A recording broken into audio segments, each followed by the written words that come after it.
오늘도 이 새벽에 기도의 자리로 나오신 우리 사랑하는 성도님들 주님의 이름으로 환영하고 축복합니다. 오늘도 우리의 모든 삶의 시작과 끝이 되신 하나님께서 우리의 모든 마음과 생각을 지켜주실 줄 믿습니다. 오늘 본문 말씀은 이스라엘의 역사 속에서 아주 특별한 장면을 보여줍니다. 70년간의 포로 생활이 끝나고 하나님께서 다시 그 회복의 문을 열어주시는 그런 순간입니다.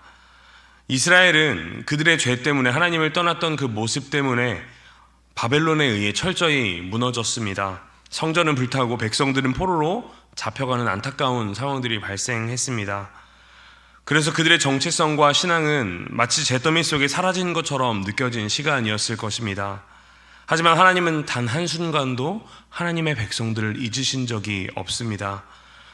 예레미야 29장 10절 말씀에 이렇게 약속하셨습니다. 여호와께서 이와 같이 말씀하시니라. 바벨론에서 70년이 차면 내가 너희를 돌보고 나의 선한 말을 너희에게 성취하여 너희를 이곳으로 돌아오게 하리라. 아멘. 하나님은 그 말씀을 잊지 않으시고 오늘 말씀에서 70년 전의 그 약속을 성취해 가심을 우리는 볼 수 있습니다. 오늘도 함께 말씀을 묵상하며 모든 괴롭고 힘든 순간에도 단 한순간도 우리를 잊지 않으시고 우리를 돌보시고 책임지시는 그 하나님, 또 하나님의 놀라우신 계획이 이루어져 감을 우리가 바라보며 또 기도의 자리로 나아갈 수 있는 시간 되기를 간절히 소망합니다. 오늘 본문은 이렇게 시작합니다. 1절 말씀입니다. 바사왕 고레스 원년에 여호와께서 예레미야의 입을 통하여 하신 말씀을 이루게 하시려고. 하나님은 이 예레미야를 통해 하신 약속을 이루기 위해서 역사 속에 직접 개입하셨습니다. 인간의 왕국 혹은 정치, 제국의 흥망을 넘어서 하나님의 그 말씀의 성취를 위하여서 역사를 움직이셨던 것입니다. 우리의 시계로 보면 70년이라는 시간은 결코 짧지 않은 시간입니다. 기다림에 지치고 또 포로의 세월은 영원할 것처럼 느껴지는 시간일 것입니다. 그러나 하나님은 단 한 번도 그 약속을 늦게 이루신 적이 없으십니다. 때가 차면 반드시 하나님의 약속과 계획을 이루시는 분이시기 때문입니다. 먼저 우리가 이 부분에서 하나님께 기도하며 나아가야 될 것은 우리가 살아가는 이 세상도 하나님의 약속이 더디게 느껴질 때가 분명히 있기 때문입니다. 그러나 반드시 기억해야 할 것은 하나님은 여전히 일하고 계십니다. 보이지 않아도 들리지 않아도 하나님의 약속의 말씀은 반드시 그 역사를 따라 이루어가고 계신다라는 것입니다. 그러니 우리의 모든 삶 하나하나를 직접 인도하시고 이끄시고 또 개입하시는 그 하나님을 의지하고 하나님께 우리의 삶을 온전히 맡기며 나아갈 수 있는 우리가 되기를 간절히 소망합니다. 이어서 1절은 계속해서 이렇게 이야기합니다. 바사왕 고레스의 마음을 감동시키심에 그가 온 나라에 공포도 하고 조서도 내려 이르되. 여기서 이 감동시키심에라는 이 단어는 히브리어로 우르라는 단어인데 깨우다, 일으키다 라는 뜻을 가진 단어입니다. 하나님께서 고레스의 마음을 흔들어 깨우셨다라는 것입니다. 고레스는 하나님을 믿던 왕이 아니었습니다.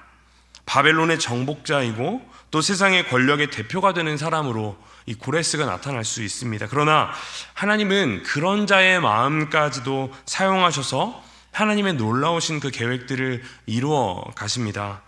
세상에 보기에는 인간의 역사처럼 보이지만 그 배후에는 언제나 하나님의 일하심이, 하나님의 주권적인 손길이 있었던 것입니다. 하나님은 이 이방의 왕조차 하나님의 그 구원의 계획, 하나님의 그 놀라우신 계획 안에 사용하고 계십니다. 뿐만 아니라 하나님은 이 백성들의 마음까지도 움직이셨습니다. 오늘 5절 말씀에 이렇게 이야기합니다. 이에 유다와 베냐민 족장들과 제사장들과 레위 사람들과 그 마음이 하나님께 감동을 받고 올라가서 예루살렘의 여호와의 성전을 건축하고자 하는 자가 다 일어나니. 아멘. 하나님께서 고레스의 마음을 움직이시고 그 다음엔 백성들의 마음을 감동시키셨습니다. 이것이 회복의 첫 걸음입니다. 하나님이 마음을 감동시키실 때 그 감동에 순종하는 사람이 그 감동에 순종하는 사람을 통해 하나님의 그 역사, 새 일이 일어나기 시작합니다. 고레스의 조서 한 장으로 역사가 바뀐 것이 아닙니다. 그 조서를 듣고 마음이 일어난 자들을 통하여 회복이 실제로 일어나게 된 것입니다. 오늘도 하나님은 우리의 마음을 깨우십니다. 우리의 영혼을 깨우십니다. 기도의 자리에서, 말씀을 묵상하는 그 자리에서 하나님은 우리의 영혼을 흔들어 깨우고 계십니다. 그 감동이 곧 하나님의 역사하심의 증거입니다. 우리의 영혼이 하나님의 그 흔들어 깨우심을 반응할 수 있는 그러한 민감함이 우리에게 있기를 소망합니다. 이 고레스의 명령에는 귀환의 이유가 너무나도 분명했습니다. 2절 말씀에 바사왕 고레스는 말하노니 하늘의 하나님 여호와께서 세상 모든 나라를 내게 주셨고 나에게 명령하사 유다 예루살렘의 성전을 건축하라 하셨나니. 아멘. 하나님의 백성을 돌려보낸 이유는 정치적 독립이나 경제적 재건이 아니라 무너진 예배의 회복이었습니다. 성전이 무너졌다는 것은 단순히 건물이 파괴된 것만을 의미하는 것이 아니라 하나님과의 관계가 끊어졌었음을 이야기합니다. 그러나 하나님은 그 포로의 자리에서 하나님과의 관계를 회복하기를 원하셨습니다. 그러나 그래서 하나님께서는 7절부터 11절까지의 모든 말씀 속에서 이야기하시는 것처럼 고레스를 통해 당시 그 느부갓네살에게 빼앗겼던 모든 성전의 그릇들을 하나하나 회복시키시는 일들을 보여주셨습니다. 그 회복된 성전의 물건들은 단순한 물건이 아니라 잃어버린 예배의 상징들이었습니다. 하나님은 그릇 하나, 또 예배 하나, 그 하나도 잊지 않으셨던 것입니다. 무너진 예배를 다시 세우시고 식어진 마음들을 다시 살리셨습니다. 오늘 이 말씀을 들은 우리에게도 하나님의 말씀은 동일하게 주어집니다. 우리의 삶 가운데 무너진 성전을 회복하시기를 원하십니다. 형식만 남은 습관적인 예배와 기도, 또 그 속에 진심이 사라졌고 하나님을 향한 그 분명한 마음이 사라졌다면 하나님은 그런 우리에게 다시 돌아와 하나님께 예배하라고, 그 관계를 다시 세워가라고 분명히 명령하고 계신 것입니다.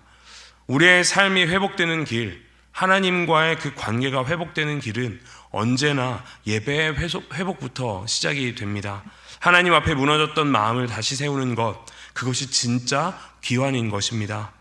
말씀을 마무리하겠습니다. 하나님께서 이스라엘을 포로의 땅에서 돌려보내신 이유는 단지 예루살렘이라는 그 공간을 회복시키려는 것이 아니었습니다.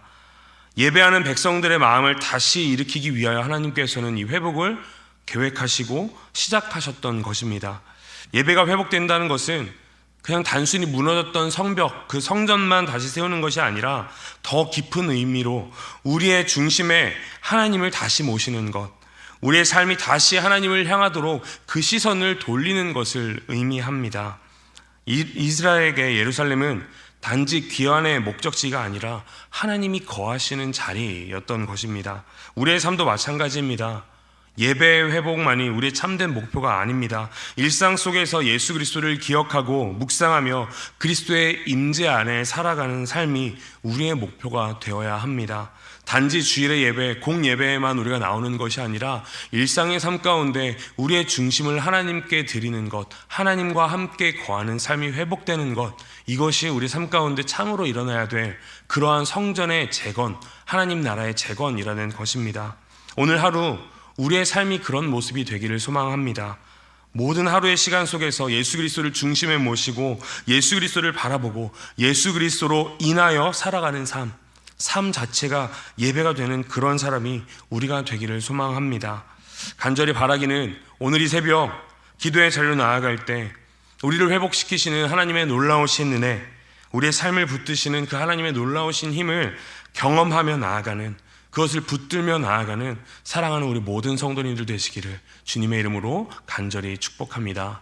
함께 기도하시겠습니다.